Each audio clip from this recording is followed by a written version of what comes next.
Hello बच्चों, कैसे हो? उम्मीद करता हूँ बहुत अच्छे से होगे और अपना ख्याल रख रहे होगे।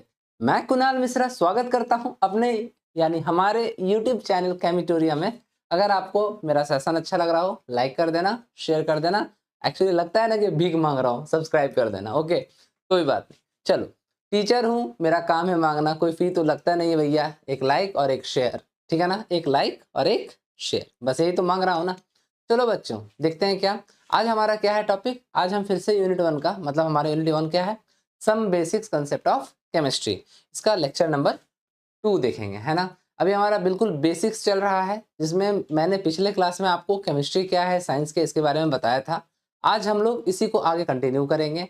अगर आपको फिर से कर रहा हूँ, मेरा सेशन अच्छा लग रहा हो, या अगर आपको किसी तरह कोई इशू भी हो रहा हो, आप मुझे ज़रूर से ज़रूर मैसेज करना, कमेंट करना, मैं उसका रिप्लाई आपको करूँगा। ठीक है, चलिए ज़्यादा बातें ना करते हुए शुरू करते हैं अपने लेक्चर को। देन बच्चों,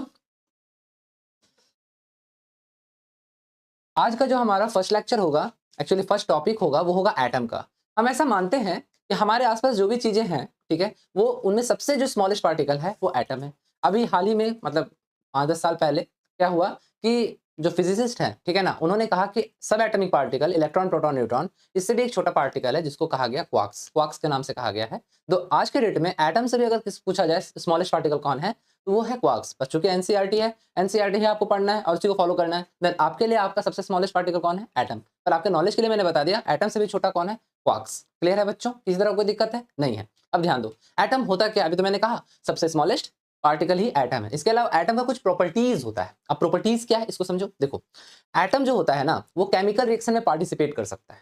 ठीक है, एटम केमिकल रिएक्शन में पार्टिसिपेट करता है। और कैसा होता है? ये फ्री नेचर का होता है, मतलब हर जगह आराम से आना जाना कर सकता है। कौन? एटम। ठीक है, अब आ जाते हैं कहाँ? मॉलिक्यूल में। जाहिर सी बात है, जब हम दो या दो से ज्यादा एटम को एक दूसरे में मिला दे, ध्यान से समझना, दो या दो से ज्यादा एटम को एक दूसरे में क्या करें? मिला दे, कंबाइन करवा दे, तो वो जो एटम है मिल करके एक मॉलिक्यूल को बनाएगा। और मॉलिक्यूल के साथ क्या है कि मॉलिक्यूल कभी भी केमिकल रिएक्शन में पार्टिसिपेट नहीं कर सकता। ठीक है, अब अगर अभी भी आपको समझ नहीं आ रहा है या रटने में दिक्कत हो रहा है, तो ऐसे समझ लो कि ऐसे मतलब हमारे डेली लाइफ में, ठीक है, हम इसको ऐसे ही समझ के चलते हैं। अगर मान लो कभी भूलते हो, तो अभी आप लोग स्टूडेंट्स हो, ठीक है, देन आप कहीं भी इधर-उधर जा सकते हो, आपको कोई दिक्कत नहीं है, क्लियर है। लेकिन जब कोई एक शादीशुदा इंसान है, ठीक है, वो क्या है, पहले जब वो शादी नहीं किया था, तब वो एटम था। अब शादी करने के बाद अब वो क्या बन गया है? 2 मिलकर के मॉलिक्यूल बन गए। अब किसी एक का भी, मान लो कोई लड़का ही है, ठीक है, चलो एक काम करते हैं, किसी को छोड़ो, आप मुझे समझ लो, ठीक है ना। तो अगर मैं मान लो कि अगर मेरी शादी हो गई है, ठीक है, और मेरी जो वाइफ है, उसके अलावा अगर मैं सोचूं किसी और के साथ रिलेशनशिप में आने का, तो मैं नहीं कर सकता, बिकॉज बिकॉज मैं बाइंडेड हूं और मैं क्या हूं? मॉलिक्यूल हूं। पर केमिस्ट्री में क्या है, अगर केमिस्ट्री में कोई मॉलिक्यूल रिएक्शन करना चाहता है, जैसे मान लो कि अभी अगर हम ही रिएक्शन करना चाहेंगे, तो हमको क्या करना होगा? मेरे साथ जो बाइंडेड मॉलिक्यूल मतलब एटम है, मेरी वाइफ, उसके साथ क्या करना होगा? हमको अपना बॉन्ड को तोड़ना होगा, फिर ही जाकर के हम फिर क्या कर सकते हैं? नए बॉन्ड को बना सकते हैं। क्लियर हो रहा है? इसमें कहीं किसी तरह का कोई दिक्कत है? इससे आपका दो तरह का डेफिनेशन क्लियर होता है। क्या? मैंने क्या करा? पुराने बॉन्ड को तोड़ा और मैं चला गया नया बॉन्ड बनाने के लिए, मतलब ओल्ड बॉन्ड को ब्रेक किया और न्यू बॉन्ड को बनाने जा रहा हूं। उस कंडीशन में ये जो पूरा प्रोसेस होगा, इसी को कहेंगे केमिकल रिएक्शन। और कोई भी एटम अगर क्या बनाना चाहे? मॉलिक्यूल बनाना चाहे, मतलब रिएक्शन करना चाहे, तो आराम से कर सकता है। लेकिन अगर मॉलिक्यूल वापस से रिएक्शन करना चाहे, तो उसको अपना पहले वाला क्या करना होगा? बॉन्ड को तोड़ना होगा और फिर जाकर के वो नया केमिकल रिएक्शन में पार्टिसिपेट करेगा। इसको मैं अभी आपको एग्जांपल से के थ्रू समझाता हूं। ठीक है, ध्यान देना। देखो क्या है, चलो सबसे पहले हम लोग एटम को समझ लेते हैं। एटम का क्या डेफिनेशन है? स्मॉलेस्ट पार्टिकल क्या है? Smallest particle of matter, they can participate in chemical reaction are known as atom. यहां तक किसी तरह कोई दिक्कत है बच्चों? नहीं है, मैंने आपको बता दिया। Then the ability of atoms to attach and detach, ठीक है ना, from each other is responsible for most of the physical changes observed in nature। मतलब एटम किसी के साथ अटैच हो सकता है और किसी के साथ डी अटैच भी हो सकता है, मतलब जाके जुड़ भी सकता है और जाके वहां से टूट भी सकता है। ये एटम का खासियत है। अब चलिए आ जाते हैं हम लोग कहाँ? मॉलिक्यूल में। ध्यान दीजिए, मॉलिक्यूल के साथ कहानी क्या है इसको समझते हैं। मॉलिक्यूल क्या है? व्हेन टू और more atoms combine to each other to form क्या? मॉलिक्यूल। मतलब दो या दो से ज्यादा एटम अगर आपस में मिलेंगे तो वो क्या बनाएंगे? मॉलिक्यूल को बनाएंगे। जाहिर सा बात है। अब देखिए आपको हम समझाते हैं। देखिए हाइड्रोजन, हमारे पास हम एक एग्जाम्पल क्या लेते हैं? हम एग्जाम्पल लेते हैं हाइड्रोजन का। ठीक है, ध्यान दीजिएगा। देखिए यहाँ मॉलिक्यूल के रिस्पेक्ट में बात कर रहे हैं। क्या है? हमारे पास है हाइड्रोजन, ठीक है ना। आपको पता है हाइड्रोजन कभी भी सिंगल में होता नहीं, वो कैसा होता है? हमेशा डुप्लेट में होता है, याद रखिएगा। देन H2 और साथ में कौन, O2, ठीक है ना। आपको पता है H2 और O2 मिलकर के आपको क्या देंगे, ये देंगे आपको H2O। आप इसको बैलेंस कर लो, यहाँ 2 लगा दो और यहाँ भी क्या लगा दो, 2 लगा दो। ऐसे केमिकल रिएक्शन बैलेंस करने का बहुत तरीका है, उसके बारे में हम लोग बाद में बात करें। अब चलिए यहाँ पर क्या है, देखिए अगर हम इसको कैसे करें, अगर हम इसको बॉन्डेड स्ट्रक्चर के रूप में रिप्रेजेंट करें तो हम ऐसे करेंगे, हाइड्रोजन, ठीक है, एक हाइड्रोजन और एक और हाइड्रोजन, ठीक है। ये हमारा क्या है, एक सिंगल एलिमेंट है, एलिमेंट के रिस्पेक्ट में ये एटम है। देन हाइड्रोजन एटम यानी हाइड्रोजन एलिमेंट, ठीक है ना, इसको ऐसे समझेंगे, हाइड्रोजन एटम एंड ये भी क्या है, हाइड्रोजन एटम, ठीक है। अब ये दोनों मिलकर के क्या बना रहा है, मॉलिक्यूल बना रहा है। H2 क्या है हमारा, मॉलिक्यूल है, प्लस क्या, ऑक्सीजन, ठीक है ना। ये भी क्या, एक ऑक्सीजन हमारा एलिमेंट या एटम कर सकते हैं, और दोनों हमारा क्या हो जाएगा, ये दोनों मिलकर के एक मॉलिक्यूल को बना रहा है, ठीक है। अब ध्यान दीजिए, अब हाइड्रोजन चाहता है कि ऑक्सीजन के साथ क्या करे, शादी करे, ऐसे समझो। हाइड्रोजन क्या चाह रहा है, ऑक्सीजन के साथ जाके क्या कर ले, शादी कर ले। अब देखो ये हाइड्रोजन तो इसके साथ बाइंडेड है, या ये हाइड्रोजन भी इसके साथ बाइंडेड है, तो ये कैसे करेगा रिएक्शन। देन उस कंडीशन में इसको क्या करना होगा, उस कंडीशन में इसको इसके साथ में अपना बॉन्ड को ब्रेक करना होगा, और फिर जब ये ब्रेक करेगा तो फिर रीअरेंजमेंट होगा, याद रखिएगा इन सभी का क्या होगा, रीअरेंजमेंट होगा। और रीअरेंजमेंट होने के बाद ये क्या बना लेगा, ये बना लेगा आपके पास क्या, H2O। तो ऑक्सीजन कैसे जुड़ेगा, ये रहा ऑक्सीजन, ठीक है, और ये रहा हाइड्रोजन, और ये रहा हाइड्रोजन, ये इस तरह से अरेंज हो जाएंगे, ठीक है। और ये कितने यूनिट होंगे, ये होंगे आपके 2 यूनिट।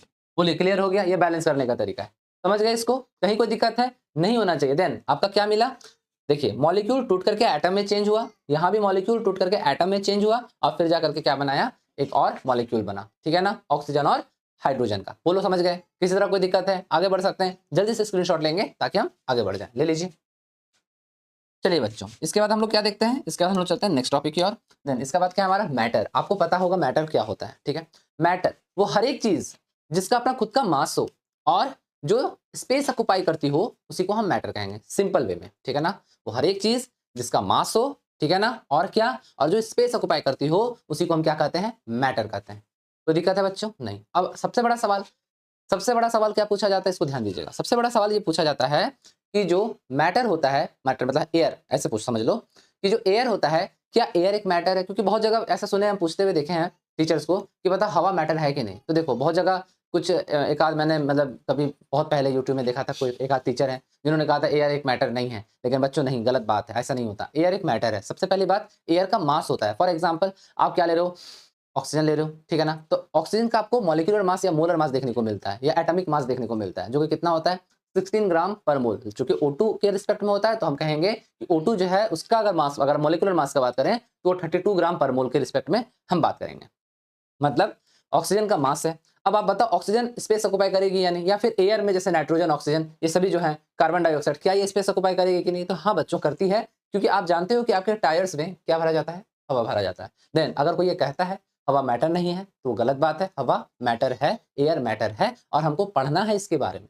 क्लियर हो गया, कोई दिक्कत है, नहीं होना चाहिए। अब चलो ध्यान दो, अब क्या है हमारे पास। देन हमको मैटर पता चल गया क्या है, एक बार समझ लीजिए एक बार डेफिनेशन से। क्या, anything that has mass and occupies space is called matter। बोलिए क्लियर है, किसी तरह कोई दिक्कत है, नहीं होना चाहिए। चलिए अब हम लोग क्या करते हैं, आगे चलते हैं। आप फटाक से इसका स्क्रीनशॉट ले लीजिए। तो चलो बच्चों, अब हम क्या करेंगे, अब हम चलेंगे आगे। देन अब हम लोग क्या करेंगे, क्लासिफिकेशन देखेंगे मैटर का, ठीक है ना। तो देखो मैटर को हम 2 तरीके से क्या कर सकते हैं, बदल सकते हैं। क्या, सॉरी बदल नहीं सकते हैं, गलती, मिस्टेक, वर्ड मिस्टेक। मैटर को हम 2 तरीके से क्लासीफाई कर सकते हैं, ठीक है ना। कैसे कैसे, फिजिकल क्लासिफिकेशन और केमिकल क्लासिफिकेशन। क्लियर है। देखो फिजिकल क्लासिफिकेशन मतलब, फिजिकल क्लासिफिकेशन का मतलब ऐसे समझ लो, जो हम देख पा रहे हैं मैटर के रिस्पेक्ट में, वो हमारा हो गया physical classification. For example matter के 3 फिजिकल स्टेट होते हैं, आपको पता होगा कौन कौन से, सॉलिड, लिक्विड एंड गैस। देखिए यहाँ पे मैटर के 3 फिजिकल स्टेट होते हैं, कौन कौन से, सॉलिड, लिक्विड एंड गैस। यहाँ तक तो कोई दिक्कत है नहीं है। इसके अलावा 2 और भी होते हैं, ठीक है ना। एक होता है आपका प्लाज्मिड, और दूसरा आपका होता है बोस आइंस्टाइन कंडेंस, ठीक है ना। तो ये 2 और होते हैं, लेकिन चूंकि उसके बारे में हमें अभी नहीं पढ़ना है, क्योंकि सबसे पहली बात हम यहाँ मैटर के उस स्टेट्स के बारे में बात करेंगे जो हमारे पास नेचुरली मिलते हैं, ठीक है। ये जो दोनों हो गए ना, इन दोनों को लैब में बनाया जाता है। ये दोनों जो स्टेट्स हैं वो लैब में बनाया जाता है। यहाँ तक तो कोई दिक्कत नहीं है बच्चों, आगे चल सकते हैं। चलिए अब आगे देखते हैं। अब हम देखेंगे क्या, केमिकल क्लासिफिकेशन। जाहिर सी बात है, हम वैसा क्लासिफिकेशन अब देखने जा रहे हैं जिसको हम अपनी आंखों से, मतलब ऐसे समझ लो नेकेड आइज से जल्दी से नहीं देख पाते, ठीक है ना। फॉर एग्जाम्पल केमिकल क्लासिफिकेशन में हमारे पास क्या है, 2 और क्लासिफाई है। क्या? एक प्योर सब्सटेंस। प्योर का मतलब जो एकदम शुद्ध है, जिसमें किसी तरह कोई मिक्सचर नहीं होता, मतलब किसी तरह कोई अशुद्धि नहीं होता, इम्प्योरिटी नहीं होती, वही हमारा क्या है? प्योर सब्सटेंस, ठीक है? और दूसरा क्या हो गया? दूसरा हो गया आपका मिक्सचर, ठीक है ना? ज़ाहिर-सा बात है, मिक्सचर का मतलब आप जान रहे हैं कि 2 चीज़ को या 3 चीज़ को हम मिलाएँगे तो हमको जो मिलेगा वो क्या होगा? मिक्सचर कहलाएगा। फिर से सुनिए, प्योर मतलब जो एकदम प्योर है, इसमें किसी तरह कोई इम्प्योरिटी नहीं होता। मिक्सचर ऐसा चीज़ जिसमें इम्प्योरिटी हो सकता है, उसमें हम कुछ भी मिला सकते हैं, ठीक है? देन प्योर सब्सटेंस भी 2 तरह का होता है। कितने तरह का होता है? 2। लिख लीजिएगा साथ ही साथ यही क्लासिफिकेशन में। एक होता है एलिमेंट्स, एक होता है एलिमेंट्स, ठीक है बच्चों? और एक होता है कंपाउंड्स। क्या होता है? कंपाउंड्स, ठीक है बच्चों? एलिमेंट्स एंड कंपाउंड्स, ये सब आप पहले भी पढ़ चुके हैं, ठीक है ना? लेकिन मेरा काम है आपको ज़ीरो से स्टार्ट करना, तो मैंने क्या किया आपके लिए, जो क्लास अरेंज किया है, जो मैं आपको बताने वाला हूँ, ये क्या है? ये आपको ज़ीरो से स्टार्ट करके मैं आगे तक लेके जाऊँगा, ठीक है ना? देन हमें पता चल गया क्या? प्योर सब्सटेंस 2 तरह के होते हैं, एलिमेंट्स एंड कंपाउंड्स। इसी तरह से मिक्सचर भी 2 तरह के होते हैं, ठीक है ना? मिक्सचर भी कितने तरह के होते हैं? 2 तरह के होते हैं। कौन-कौन से? होमोजेनियस, कौन-कौन से? Homogeneous,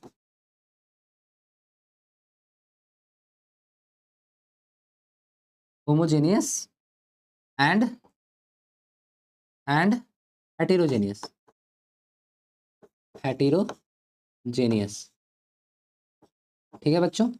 homogeneous and heterogeneous mixture, ठीक है? हम बात करेंगे, हम सभी के बारे में डिटेल में बात करेंगे, पर जल्दी से यहाँ क्या करो, स्क्रीनशॉट ले लो ताकि आगे चल सके, ले लो। तो चलो बच्चों, यहाँ तक तो क्लियर है। अब ज़ाहिर-सी बात है एलिमेंट्स, अब जो एलिमेंट्स हैं उसको क्या कहते हैं? एक्चुअली एलिमेंट्स होता क्या है पहले इसको समझते हैं, ठीक है? देखो, अभी मैंने कहा प्योर सब्सटेंस, ठीक है? तो अब हम चलते हैं कहाँ? एलिमेंट्स की तरफ। देखो, एलिमेंट्स एक ऐसे सब्सटेंस है, ऐसे कह सकते हो, एलिमेंट्स ऐसे प्योर सब्सटेंस होते हैं, ठीक है? जो कि सेम टाइप ऑफ एटम से मिलकर बनते हैं। ध्यान से सुनना, ठीक है ना? एक्चुअली एलिमेंट से पहले आप क्या करो, सॉलिड लिक्विड गैस भी लिख लो, ठीक है ना? एक्चुअली पहले मैं बोल गया, हमें स्लाइड के अनुसार चलना है। क्यों? क्योंकि हम चाहते हैं कि आपका प्रॉपर क्या बने, नोट्स बने। रुक जाओ। देखो, सॉलिड क्या होता है आपको पता है? सॉलिड में क्या होता है कि जो मॉलिक्यूलर क्या होता है? इंटरमॉलिक्यूलर जो एटम होते हैं, ठीक है ना? ऐसा समझ लो कि इंटरमॉलिक्यूलर जो डिस्टेंस होता है, ऐसा समझो, ठीक है? इंटरमॉलिक्यूलर जो डिस्टेंस होता है ना, वो क्या होता है? वो बिल्कुल भी नाम मात्र का होता है। मतलब मान लो कि ये एक एटम है और ये एक एटम है, ठीक है? ऐसे-ऐसे मान लो, और ये जो एटम एक दूसरे से क्या होंगे, पूरी तरह से अटैच्ड होंगे, पूरी तरह से चिपके हुए होंगे। इसलिए जो सॉलिड होता है वो रिजिड होता है। सॉलिड को आप दबा नहीं सकते। फॉर एग्जांपल जैसे मान लो ये बॉटल है, ठीक है? ये बॉटल आपको दिख रहा है। क्या मैं इस बॉटल को दबा सकता हूँ क्या? नहीं। उसके पीछे का रीज़न क्या है? इसके अंदर जो अरेंजमेंट है ना एटम का, वो बिल्कुल क्या है? एकदम एक दूसरे से अटैच्ड हैं। ज़रा-सा भी जगह नहीं है कि मैं इन्हें दबा सकूँ। यहाँ तक तो कोई दिक्कत नहीं होना चाहिए? नहीं। उसी तरह से आप क्या काम करो, आप लिक्विड के पास जाओ, ठीक है? लिक्विड में का जो इंटरमॉलिक्यूलर जो डिस्टेंस होगा, वो थोड़ा क्या होगा, वो थोड़ा-थोड़ा कम होगा। मतलब बहुत ज़्यादा नहीं होगा, पर होगा। थोड़ा-थोड़ा जो डिस्टेंस होगा, वो क्या होगा, थोड़ा दूर-दूर पे होगा। किसका? एटम का, ठीक है ना? कैसे समझाते हैं? आप एक काम करना, अगर आपके घर में पिचकारी है या फिर सिरिंज है, इस तरह का अगर कोई चीज़ है, तो आप क्या करो, उसमें थोड़ा-सा वाटर को भरो, ठीक है? और उसको क्या करो, फिर उसके नॉब को दबा करके फिर से प्रेशर अप्लाई करो। जब आप प्रेशर अप्लाई करोगे, तो आप पाओगे कि कुछ हद तक आपने क्या करा, सिरिंज का जो पिस्टन है या पिचकारी का जो पिस्टन है, उसको आप क्या कर पाओगे, कुछ हद तक दबा पाओगे, कंप्रेस कर पाओगे। ऐसा क्यों कर पाए? ऐसा आप इसलिए कर पाए क्योंकि जो एटम्स है ना अरेंज्ड किसमें, किसी भी लिक्विड में, वो दूर-दूर थे। जैसे ही आपने प्रेशर अप्लाई किया, वो जाकर के क्या हो गए, चिपक गए, ठीक है ना? अब एक समय तक ही आप उसको कंप्रेस कर पाओगे, उससे ज़्यादा नहीं कर पाओगे। क्यों? जब एटम्स चिपक गए, समझना, जब एटम क्या कर गए, चिपक गए, तो अब आप उसको और ज़्यादा दबा नहीं सकते।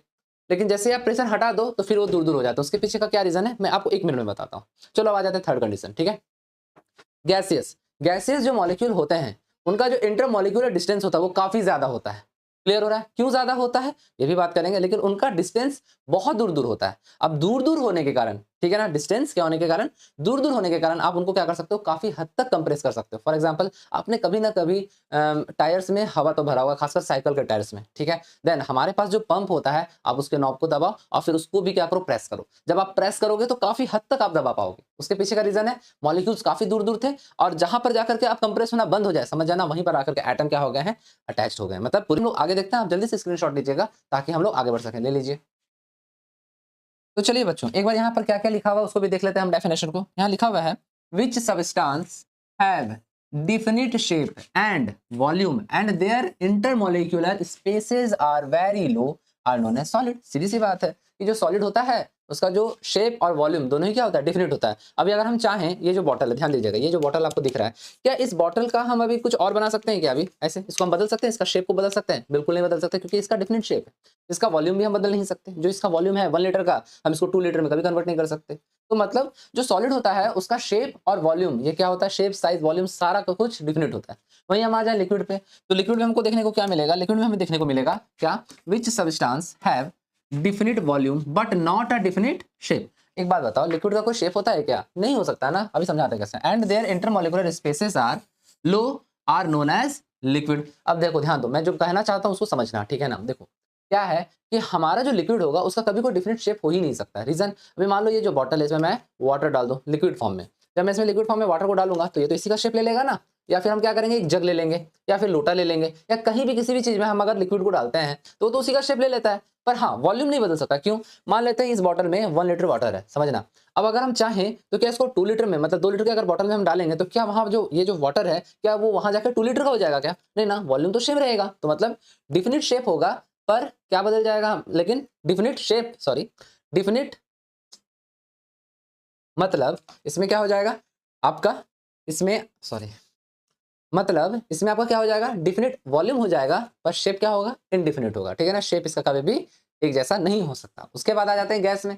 गैस के कंडीशन में हमारा जो शेप और वॉल्यूम है, a gas neither possess a definite volume nor definite shape and their intermolecular spaces are very high. जाहिर सा बात है, गैस का ना तो डिफिनिट वॉल्यूम हो सकता है और ना ही डिफिनिट क्या हो सकता है, शेप हो सकता है या वॉल्यूम हो सकता है। बात समझ में आ गया? इसका कोई चीज भी डिफिनिट नहीं हो सकता, और इसका जो इंटरमोलिकुलर क्या स्पेस है वो क्या होता है, बहुत हाई होता है। तो चलिए बच्चों आगे चलते हैं। देन ध्यान दीजिएगा, देखिए ये हो गया हमारे पास क्या, तीनों का, मतलब सॉलिड का, लिक्विड का और गैस के मॉलिक्यूल्स का अरेंजमेंट आप देख पा रहे हैं। आप जरा यहाँ देखिएगा, सॉलिड के मॉलिक्यूल्स एक दूसरे से बिल्कुल क्या है, चिपके हुए। देखिए ध्यान दीजिए, जरा सा भी इनके बीच में कोई किसी तरह का डिस्टेंस नहीं है। लिक्विड में देखिए, लिक्विड में एक दूसरे के बीच में क्या है, डिस्टेंस है। यहाँ भी देखिए आपको सब जगह डिस्टेंस देखने को मिलेगा। ठीक है, और गैस का तो मतलब बात ही मत बोलिए, कुछ ज्यादा ही दूर दूर होते हैं। तो मतलब समझो इसके पीछे का रीजन क्या है। यहाँ देखो, सॉलिड है ना, मान लेते हैं सॉलिड का एटम्स है। ठीक है, मान लेते हैं हमारा क्या है, ये हमारा सॉलिड का एटम्स है। ठीक, अब देखो ये एटम, मतलब मान लेते हैं ये फर्स्ट एटम है और ये कैसा है, सेकंड एटम। तो फर्स्ट एटम और सेकंड एटम के बीच में मतलब एक दूसरे के प्रति क्या है, बहुत ज्यादा अट्रैक्शन है, ऐसे कह सकते हो। They love to each other, मतलब एक दूसरे को बहुत पसंद करते हैं, एक दूसरे को बहुत प्यार करते हैं, जिस कारण से एक दूसरे के साथ क्या है, पूरी तरह से चिपके हुए हैं। समझ ही सकते हो। देन लिक्विड के बारे में बात करते हैं। ये एक दूसरे को बहुत ज्यादा ना तो नफरत करते हैं और ना ही बहुत ज्यादा प्यार करते हैं। तो इसके लिए हम क्या कह सकते हैं, इनके बीच का जो अट्रैक्शन कैसा है, मॉडरेट है। ठीक है ना। लेकिन गैसियस जो आप मॉलिक्यूल्स देख रहे हो, उनके बीच का डिस्टेंस देखिए बहुत ज्यादा है। देन फाइनली हमें क्या पता चलता है, हमें ये पता चलता है कि they do not love to each other, मतलब they hate to each other. ठीक है, एक दूसरे को नफरत करते हैं। और अगर आपको इनका नफरत देखना है ना, तो एक सिंपल सा एक एक्सपेरिमेंट है, वो करके देखना। क्या? अभी मैंने आपको बताया ना, नॉब को दबाना, पिस्टन दबाना, पिस्टन को वहां तक लेके जाना जहां तक कि कंप्रेस हो सकता है। आपने तो चिपका दिया एटम को, है ना, या मॉलिक्यूल्स को आपने चिपका दिया। अब आप एक काम करो, नाक या मुंह को ले जाओ पिस्टन के पास और छोड़ दो। फिर देखो आपका क्या करेगा, मुंह को तोड़ देगा। ठीक है ना। तो मतलब इस एक्सपेरिमेंट में खतरा है बच्चों, कतई नहीं करना है। ठीक है, आपको समझ में आ ही गया होगा कि कितना प्रेशर अप्लाई हो जाता है वापस से रिपल्सन का, है ना, किसके, एटम्स के, मॉलिक्यूल्स का। एक दूसरे को बिल्कुल पसंद नहीं करते, कितना भी चिपका दो रहेंगे नहीं, अलग होंगे ही। क्यों? बिल्कुल पसंद नहीं करते। क्लियर हो गया, अट्रैक्शन बहुत ही लो होता है इनके बीच का। चलिए यहां तक सबको समझ में आ गया, आगे चल सकते हैं। ले लीजिए स्क्रीनशॉट।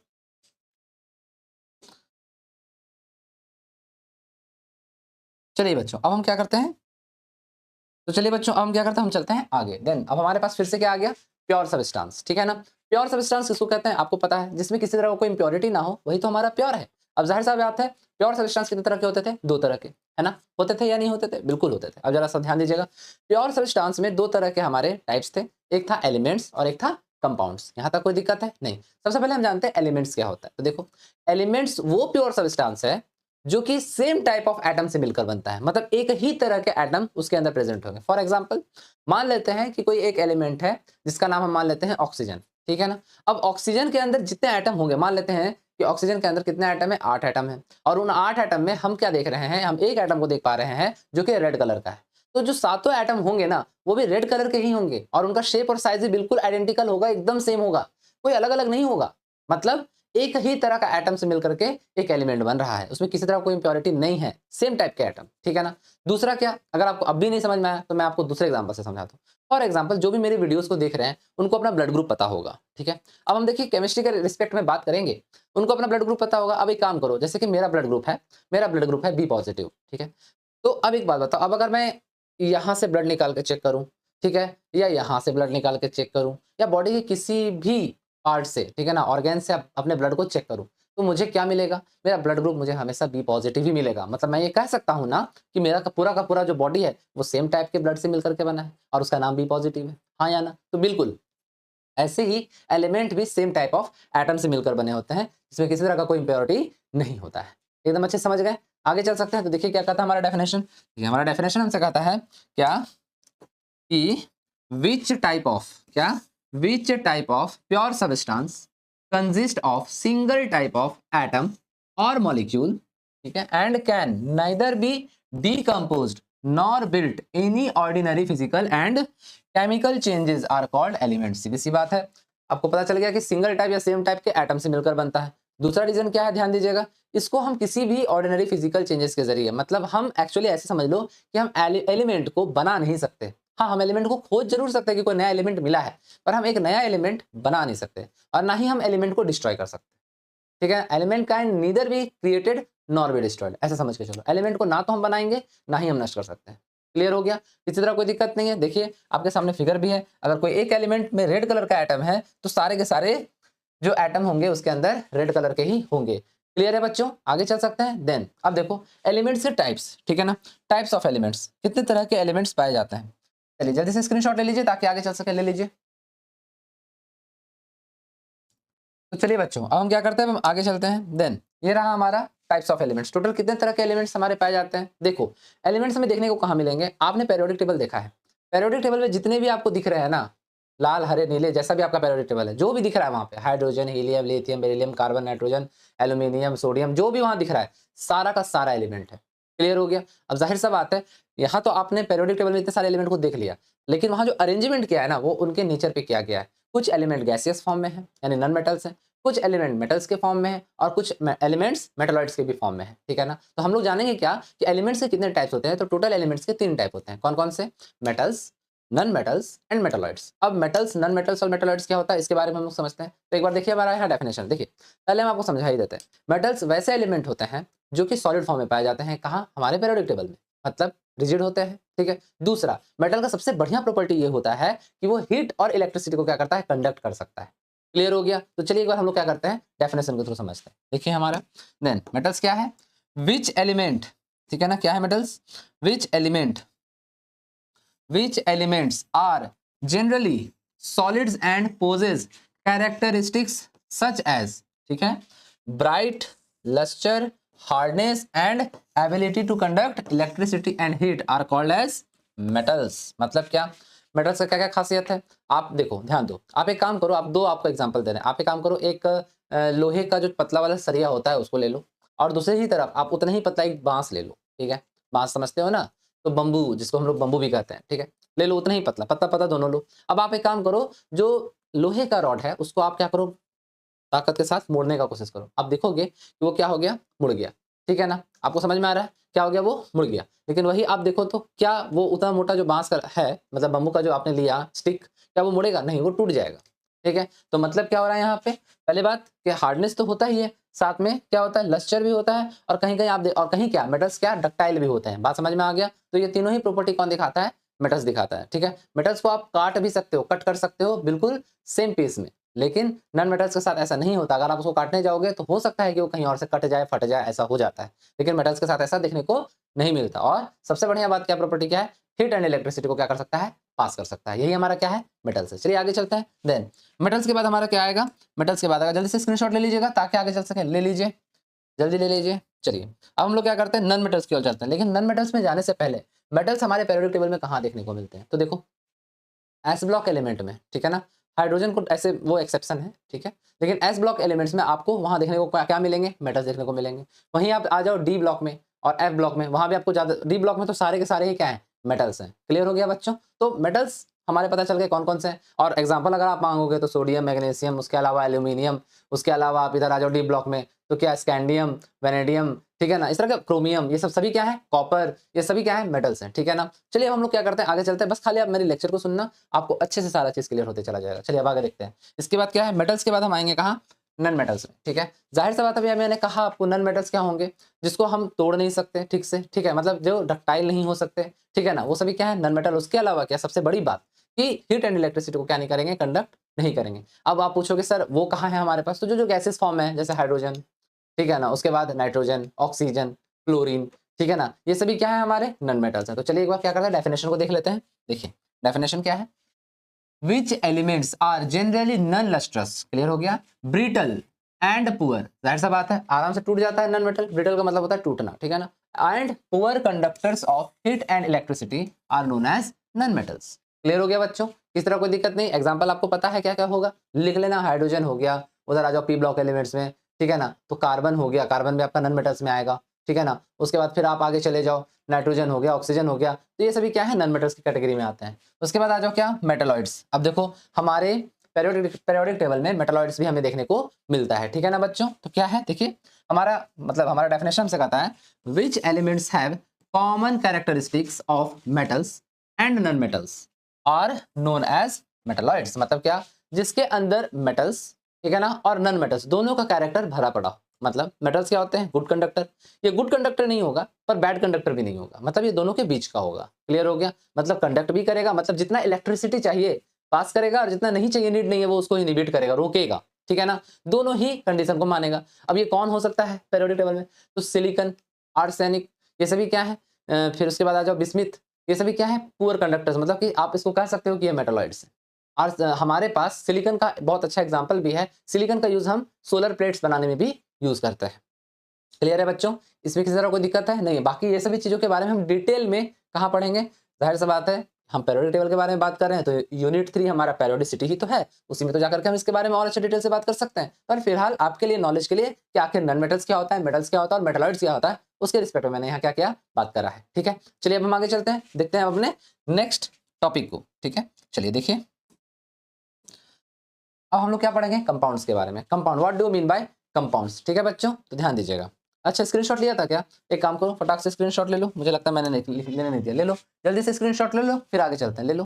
तो चलो बच्चों अब हम लोग क्या करते हैं, अपने नेक्स्ट टॉपिक की ओर चलते हैं, ठीक है। देन हमारा नेक्स्ट टॉपिक क्या है, कंपाउंड्स, ठीक है ना बच्चों। एलिमेंट्स के बारे में हम जान चुके हैं, अब हम कंपाउंड्स के बारे में जानेंगे कि कंपाउंड्स क्या होते हैं, ठीक है। देन कंपाउंड्स समझो, जब हम दो या दो से ज्यादा क्या, दो या दो से ज्यादा एलिमेंट्स को आपस में क्या करेंगे, मिलाएंगे, कंबाइन करेंगे, ठीक है ना। तो दो या दो से ज्यादा एलिमेंट को कंबाइन करने पर हमको क्या मिलता है, हमको मिलता है कंपाउंड। मतलब दो या दो से ज्यादा एलिमेंट को बनाएंगे तो बनने वाला जो नया प्रोडक्ट होगा वही हमारा क्या कहलाएगा, कंपाउंड। क्लियर है बच्चों। अब सबसे बड़ा बात क्या है, कंपाउंड कितने तरह के पाए जाते हैं। तो देखो हम अपने चारों तरफ जो भी चीज देख रहे हैं, कोई भी चीज कुछ भी आप उठा लो, वो क्या देखने को मिलेगा आपको, कंपाउंड के रिस्पेक्ट में देखने को मिलेगा, ठीक है। बस कुछ एक आध चीज ऐसे ऐसे ये मत समझ लेना, मतलब कमेंट सेक्शन में मत कर देना सर हम तो आयरन उठाते हैं एफी, वो तो एफी एलिमेंट के स्टेट में है, या फिर हम तो आपका क्या कहते हैं, हम तो गोल्ड उठा लेते हैं, वो भी आपके एलिमेंट। तो देखो वो सब मेटल्स हैं, वो हमको सॉलिड फॉर्म में मिलता है, लेकिन फिर भी याद रखना आप गोल्ड उठा लो या एफी उठा लो, वो आपको प्योर फॉर्म में कभी नहीं मिलेगा, एलिमेंट्री स्टेट में कोई भी चीज आपको नहीं मिलेगा, वो सभी आपको कंपाउंड के स्टेट में मिलेगा। मतलब कुछ ना कुछ उसमें इंप्योरिटीज होगा और आपको वो कंपाउंड के ही फॉर्म में मिलेगा। आप एलिमेंट्री स्टेट में बहुत कम चीजों को अपने पास देखते हो और जानते हो। क्लियर हो गया, समझना इस चीज को। तो ये मत सोच रहे हैं सर कि सर ऐसा नहीं है, ये तो एलिमेंट्री स्टेट में, आप कैसे बोल दे कि मेरे चारों तरफ कंपाउंड ही मिल रहा है। हमारे चारों तरफ कंपाउंड ही हमें देखने को मिलता है, ये दिमाग में मत रखना कि आपको कुछ एलिमेंट्री स्टेट में मिल गया है, ठीक है। बाकी हाँ आप फिजिकल या केमिकल चेंजेस के जरिए एलिमेंट्री स्टेट में भी चीजों को उठा सकते हो, लेकिन नॉर्मली हमारे चारों तरफ सभी चीजें क्या है, कंपाउंड्स हैं। अब कितने तरह के कंपाउंड्स हैं याद रखो, टोटल हमारे पास दो तरह के कंपाउंड हमें देखने को मिलते हैं, एक इनऑर्गेनिक और दूसरा ऑर्गेनिक, ठीक है ना, इनऑर्गेनिक ऑर्गेनिक। अब सबसे बड़ा सवाल ये है, अच्छा सर एक बात बताइए, सबसे ज्यादा कंपाउंड्स हमें देखने को कौन से मिलते हैं। तो लगभग सबसे ज्यादा अगर आप कंपाउंड के बारे में बात करो तो ऑर्गेनिक कंपाउंड हमारे चारों तरफ सबसे ज्यादा है इनऑर्गेनिक के कंपैरिजन में, ठीक है। तो हम लोग एक एक करके समझेंगे क्या। देखिए हमारा डेफिनेशन हमसे कहता है कि व्हेन टू और more than elements combine together in a definite proportion to form compound, ठीक है। मतलब डिफिनिट प्रोपोर्शन में, ध्यान से देखना, डिफिनिट प्रोपोर्शन में जब हम दो या दो से ज्यादा एलिमेंट्स को आपस में मिलाएंगे तो हमको क्या देगा, वो हमको कंपाउंड देगा। फॉर एग्जांपल अभी मैंने आपको बताया क्या, आप देखो यहाँ पे hydrogen hydrogen sorry hydrogen hydrogen and क्या, ऑक्सीजन, ठीक है। ये हमको क्या देगा, ये हमें देगा H2O, ठीक है। तो चूंकि यहाँ हाइड्रोजन भी हमारा क्या है, कंपाउंड ही है, ये H2 क्या है, ये 2 के फॉर्म में, तो ये कंपाउंड है। तो जब ये बनने जाएगा, रिएक्शन करने जाएगा, मतलब क्या, देखिए हाइड्रोजन एंड हाइड्रोजन, अभी तुरंत एग्जांपल दिया था मैंने आपको, plus oxygen double bond oxygen. तो जब ये रिएक्ट करेंगे ना, तो ये टूटेगा बॉन्ड, ठीक है ना, ये बॉन्ड टूटेगा, टूट करके ये पहले एलिमेंट्री स्टेट में आएंगे और उसके बाद फिर से रीअरेंज होकर के क्या देंगे आपको, फिर ये आपको वाटर के 2 मॉलिक्यूल को देंगे। तो ये एक दूसरे से, तो आप जरा ध्यान दीजिए यहाँ पे क्या हो रहा है, यहाँ आप देख पा रहे हो ऑक्सीजन का एक, मतलब ऐसे समझ के चलो, एलिमेंट्री स्टेट में एक ऑक्सीजन और कितने, दो हाइड्रोजन, एक ऑक्सीजन और 2 हाइड्रोजन मिलकर आपको क्या दे रहे हैं, H2O दे रहे हैं, हाँ या ना। तो क्या ये डेफिनेट प्रोपोर्शन नहीं हुआ? क्या आप यहाँ एक ऑक्सीजन की जगह पे 3 ऑक्सीजन ले सकते थे, 4 ऑक्सीजन लेते, और अगर 4 ऑक्सीजन लेते और 2 हाइड्रोजन डालते तो क्या आपको कभी कंपाउंड मिलता? नहीं मिलता। क्योंकि कौन सा कंपाउंड, H2O तो बिल्कुल कतई नहीं मिलता। तो ऐसे समझ के चलिएगा, ठीक है ना। तो मतलब ये हमको कैसे मिलेगा, डिफिनिट प्रोपोर्शन में मिलेगा। क्लियर हो गया, कौन, कंपाउंड, ध्यान दीजिएगा, ठीक है। तो चलिए अब हम लोग क्या करते हैं, हम लोग चलेंगे आगे, क्या कि हमारे टाइप्स ऑफ कंपाउंड्स कितने तरह के हैं, एक होते हैं इनऑर्गेनिक कंपाउंड्स और एक होते हैं ऑर्गेनिक कंपाउंड्स। जल्दी से स्क्रीनशॉट लीजिएगा ताकि हम आगे चल सकें, ले लीजिए। तो चलिए बच्चों, अब हम लोग क्या देखेंगे, अब हम देखेंगे कंपाउंड्स के 2 टाइप्स जो हमने पढ़ा, इनऑर्गेनिक और ऑर्गेनिक, उनको डिटेल में जानने का कोशिश करेंगे, ठीक है। तो इनऑर्गेनिक कंपाउंड कैसे होंगे, वैसे कंपाउंड जो हमें नॉन लिविंग सोर्सेज से मिलता हो, ठीक है ना। हम ऐसे सब्सटेंस के बारे में जानेंगे जो हमें नॉन लिविंग सोर्सेज से मिलता हो। जैसे कि फॉर एग्जांपल एक बात बताओ, मुझे चाहिए क्या, मुझे चाहिए नमक। आप बताओ नमक यानी सॉल्ट कहाँ से लोगे, हमारा जो कॉमन सॉल्ट होता है जिसको हम कंज्यूम करते हैं, वो आप कहाँ से लोगे, जाहिर सा बात है आप ओशियन से लोगे, यानी समंदर से लोगे। क्या समंदर यानी ओशियन लिविंग है? नहीं है ना, नॉन लिविंग है ना। क्लियर हो रहा है ना हम क्या कहना चाहते हैं, मतलब ऐसा सब्सटेंस जो हमको नॉन लिविंग सोर्सेज से मिल रहा हो, उसी को हम क्या कहेंगे, इनऑर्गेनिक कंपाउंड। क्लियर हो गया, कोई दिक्कत है इसमें? नहीं। चलिए आगे बढ़ते हैं। देन क्या लिखा हुआ है यहाँ पे, डेफिनेशन ध्यान दीजिए, डेफिनेशन को भी चेक करते हैं। डेफिनेशन हमसे ये कह रहा है, क्या कह रहा है बच्चों, कि which compound obtained from non living sources such as, क्या, rocks, minerals etc are known as inorganic compound. For example sodium chloride, sodium bicarbonate, sulphuric acid, ये सभी हमारे लिए क्या है, ये सभी हमारे लिए हैं इनऑर्गेनिक कंपाउंड, ठीक है, जो कि हमें नॉन लिविंग सोर्सेज से मिल रहे हैं। क्लियर हो गया बच्चों, किसी तरह कोई दिक्कत है? नहीं है। आगे बढ़ सकते हैं, तो चलिए ध्यान दीजिए। इसके बाद आ जाते हैं हम कहाँ, ऑर्गेनिक कंपाउंड में। ध्यान दीजिए। अच्छा एक बात और कहना चाहेंगे, नन मतलब ऐसे समझ लो, नन बोल रहे हैं, इनऑर्गेनिक कंपाउंड में हमको हाइड्रोकार्बन्स वाले कंपाउंड के बारे में पढ़ना ही नहीं है, समझ गए। इसमें इनऑर्गेनिक कंपाउंड में हाइड्रोकार्बन्स वाले, हाइड्रोकार्बन ध्यान देना वाले कंपाउंड्स के बारे में नहीं पढ़ना है। क्लियर हो गया ना, हम जानेंगे, ठीक है। मतलब ऐसा कोई भी कंपाउंड जो हाइड्रोकार्बन से मिलकर बना, वो कभी भी इनऑर्गेनिक कंपाउंड नहीं कहलाएगा। क्लियर हो गया। अब यहाँ देखिए ऑर्गेनिक कंपाउंड क्या है, which compound obtained from living sources, क्या, लिविंग सोर्सेस सच एज, क्या, plants and animals are known as organic compound. For example carbohydrate, oils, fats etc। आपको हम समझाते हैं, थोड़ा 2 मिनट के लिए सुनना। देखो जब आप ऑर्गेनिक कंपाउंड पढ़ोगे ना, तो वहां पर भी एक सवाल आएगा, जैसे हाइपरजेलियस हाइपोथेसिस करके एक आएंगे, मतलब साइंटिस्ट कर सकते हैं। उन्होंने कहा था कि ऑर्गेनिक कंपाउंड को हम मतलब कि सिंथेटिकली नहीं बना सकते अपने से, मतलब आर्टिफिशियल ऑर्गेनिक कंपाउंड हम नहीं बना सकते, जो कि बाद में मतलब गलत भी साबित हुआ कि नहीं, हम ऑर्गेनिक कंपाउंड को बना सकते हैं सिंथेटिकली, ठीक है। लेकिन चूंकि ऑर्गेनिक कंपाउंड हमको मिलता है जनरली कहाँ से है, इसको समझो, तो ये ज्यादातर हमको कहाँ से देखने को मिलेगा, ज्यादातर क्या, मतलब 99.9%, 0.1% का तो हर जगह दिक्कत है, और केमिस्ट्री में तो है ही। तो मतलब ऑर्गेनिक कंपाउंड हमको कहाँ से मिलेगा, प्लांट और एनिमल, मतलब लिविंग ऑर्गेनिज्म से मिलेगा। बात समझ में आ गया। फॉर एग्जांपल आपको हम समझाते हैं, मान लो आपको घी खाने का मन है, ठीक है ना, घी तो सभी कोई जानते हैं। देन घी आप आपको कहाँ से मिलेगा, जाहिर सी बात आप बोलोगे सर ये तो दूध से मिलेगा, मिल्क से, ठीक है। और मिल्क कहाँ से मिलेगा, गाय से, मतलब हम कहाँ पहुंच गए, लिविंग ऑर्गेनिज्म में। बोलो समझ में आ रहा है आपको, दिक्कत है इसमें? नहीं। उसके अलावा अगर हम आपसे पूछेंगे, बताओ आप तो बहुत सारे ऑयल्स यूज करते हैं, कोकोनट ऑयल हो गया, मस्टर्ड ऑयल हो गया, तो आप बताओ आपको सरसों का तेल या फिर नारियल का तेल कहाँ से मिलेगा। सरसों का मतलब ही हो रहा है सरसों का पौधा, तो मतलब आपको ये सभी कहाँ से मिल रहे हैं, लिविंग ऑर्गेनिज्म से मिल रहे हैं। तो इसलिए क्या कहलाएंगे, ऑर्गेनिक कंपाउंड्स। जल्दी से स्क्रीनशॉट लेंगे ताकि हम आगे चल सकें, ले लीजिए।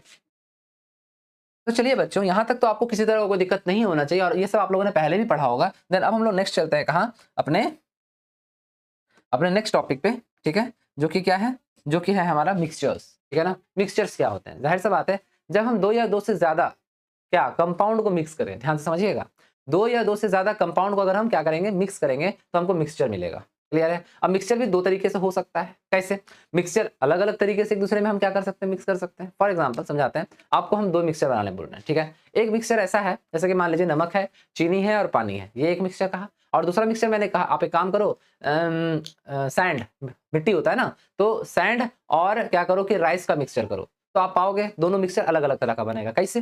जब आप पानी में नमक और चीनी को मिलाते हो तो क्या नमक और चीनी आपको दिखता है नेकेड आई से? नहीं दिखेगा, वो तो डिसॉल्व हो गया पूरी तरह से, मतलब कोई एक या दो सब्सटेंस किसी एक में पूरी तरह से क्या हो गया, डिसॉल्व हो गया, ठीक है। तो ये एक अलग तरह का मिक्सचर बना। उसी तरह से अगर मैंने कहा कि सैंड या फिर कोई भी चीज, पत्थर ले लो, चावल ले लो, दाल ले लो, चावल और दाल को खाली मिक्स करो, तो आप पाओगे क्या कि ये दोनों एक दूसरे में डिसॉल्व नहीं हो रहे, आप आराम से फिजिकल चेंजेस के जरिए दोनों को अलग अलग कर सकते हैं। तो इस तरह का जो आपको दो अलग अलग तरह का मिक्सचर मिला, इसी को कहेंगे होमोजेनियस और हेटेरोजेनियस मिक्सचर्स। क्लियर हो गया है? कोई दिक्कत है इसमें? नहीं है? तो यहाँ क्या लिखा है देखिए, ध्यान दीजिए, यहाँ है when two or more compounds mix to each other to form क्या, मिक्सचर्स, ठीक है। देयर आर टू टाइप्स, क्या क्या, एक होमोजेनियस मिक्सचर और एक हेटेरोजेनियस मिक्सचर। एक काम करते हैं, जल्दी से इसका स्क्रीनशॉट लीजिए, फिर आगे चलते हैं, ले लीजिए। तो चलिए बच्चों, अब हम क्या करते हैं, इन दोनों को डिटेल में जानते हैं कि ये दोनों क्या है, ठीक है। चलिए देखिए क्या है, ध्यान दीजिए।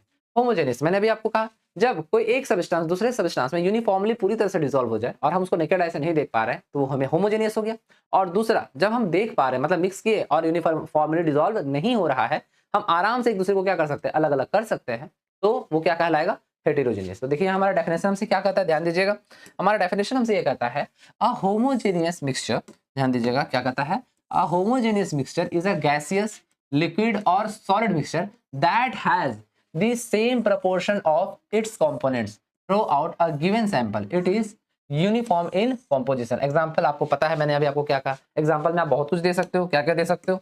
एग्जाम्पल में बहुत अच्छा एग्जाम्पल है एक मिल्क, दूध का, दूध, आपके पास मिल्क, मिल्क तो है ही, जो कि आराम से क्या हो जाए, एक दूसरे में डिसॉल्व है, अलग अलग कंपोनेंट, और आप देख नहीं सकते। या फिर क्या, sugar, sugar and water, sugar and water क्या, मिक्सचर, हाँ या ना, हमें इसी के बारे में ज्यादा करके पढ़ना है, मिक्सचर, ठीक है ना। अच्छा एक सवाल और, ये तो हमारा लिक्विड के रिस्पेक्ट में हुआ, गैसेस के फॉर्म में तो सीधा क्या, एयर, हम जो हमारे चारों तरफ जो एयर है, ये भी तो एक तरह का मिक्सचर है। तो सॉलिड बोल रहे हैं, गैस और लिक्विड का तो हमको होमोजेनियस मिक्सचर पता चल गया। क्या आप मुझे बता सकते हो कि सॉलिड के लिए होमोजेनियस मिक्सचर कौन सा होगा? एक काम करता हूँ, ये जो चीज है, ये एग्जाम्पल वाला जो चीज है, ये मैं आपको क्या करता हूँ, होमवर्क दे देता हूँ, ठीक है ना। आप एक काम करना, मुझे बताना जरूर कि सॉलिड के रिस्पेक्ट में होमोजेनियस मिक्सचर कौन सा होगा, सॉलिड के रिस्पेक्ट में। अगर आप मुझे कमेंट सेक्शन में मुझे कमेंट करोगे ना इस चीज को लेकर के, मुझे एक्चुअली में बच्चों बहुत खुशी मिलेगा, ठीक है। आता हो तो भी, ना आता हो तो भी, कुछ तो आप मुझे मैसेज जरूर करना। बाकी मैं अगले लेक्चर में आपको जरूर बताऊंगा कि सॉलिड के लिए, सॉलिड के रिस्पेक्ट में होमोजेनियस मिक्सचर क्या होता है। देखो बच्चों, जब आप मुझसे इंटरैक्ट करते हो ना, सीरियसली बहुत अच्छा लगता है, ठीक है। चलिए अब आगे चलते हैं, देखो ध्यान दो। देन हेटेरोजेनियस मिक्सचर क्या होता है? हेटेरोजेनियस मिक्सचर के लिए हम ये देख पा रहे हैं क्या, A heterogeneous mixture consists of substance which remain physically, क्या कर सकते हैं, separate। हम आराम से physically इस मिक्सचर को हम आराम से सेपरेट कर सकते हैं। Then it can easily be separated into constituents by process such as क्या, filtering, hand picking, magnetic separation etc। समझाते हैं।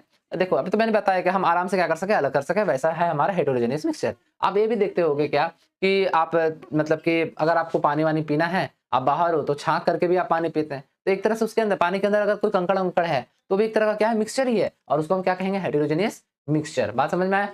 अलग अलग तरीके से, जैसे कि अभी मैंने फिर से लिखा है यहाँ पे क्या, फिल्टरिंग के जरिए, हैंड पिकिंग, आप ऐसे ऐसे करके, मतलब क्या, हाथ से ऐसे ऐसे करके हाथ से आप अलग कर दोगे, ठीक है। मैग्नेटिक सेपरेशन, मैग्नेट लेके चले जाओ तो वो क्या हो जाएगा, बाहर निकल जाएगा। तो इस तरह का जो भी मिक्सचर आपको देखने को मिल रहा है वो हेटेरोजेनियस है। अब ध्यान से सुनना मेरे बच्चों, हमें होमोजेनियस मिक्सचर के बारे में आगे बहुत कुछ पढ़ना है। सॉल्यूशन चैप्टर 1 आएगा हमारा, कहाँ, क्लास 12th यूनिट 1, पहले वो 2 में था, अब 1 हो गया है। देन हमें सॉल्यूशन चैप्टर में पूरा होमोजेनियस मिक्सचर के ही बारे में पढ़ना है, ठीक है ना। तो यहाँ तक तो आपको किसी तरह कोई दिक्कत नहीं, जल्दी से स्क्रीनशॉट लेके ताकि आगे चल सके, ले लीजिए। अब चलिए बच्चों, अब क्या है हमारे पास, अब हम चलेंगे क्या, अब हम पढ़ेंगे नेक्स्ट लेक्चर में क्या, properties of matter and their measurement. Then बच्चों आज के लिए बस इतना ही, मिलते हैं अगले लेक्चर में। अगर आपको मेरा सेशन अच्छा लग रहा हो ना, तो प्लीज बच्चों लाइक, शेयर और कमेंट कर देना, सब्सक्राइब तो करवा ही देना, और करना खुद भी। बच्चों आज थोड़ा तबीयत ठीक नहीं है मेरा, ठीक है, पेट में हल्का हल्का पेन हो रहा है, इसलिए बहुत अच्छे से नहीं पढ़ा पाया, बहुत हंसता हुआ नहीं पढ़ा पा रहा हूँ, मुंह थोड़ा मतलब चेहरा थोड़ा उदास उदास सा है, पर पढ़ा रहा हूँ, ठीक है ना। अगले एक लेक्चर में कोशिश करूंगा कि जल्दी से जल्दी मेरी तबीयत ठीक हो जाए, फिर चेहरा हंसता हुआ मिलेगा और मजा भी आएगा पढ़ने में। तो सॉरी आज का अगर लेक्चर थोड़ा सा अच्छा ना लगा हो तो, बिकॉज तबीयत ठीक नहीं था, है ना। चलिए मिलते हैं अगले वीडियो में।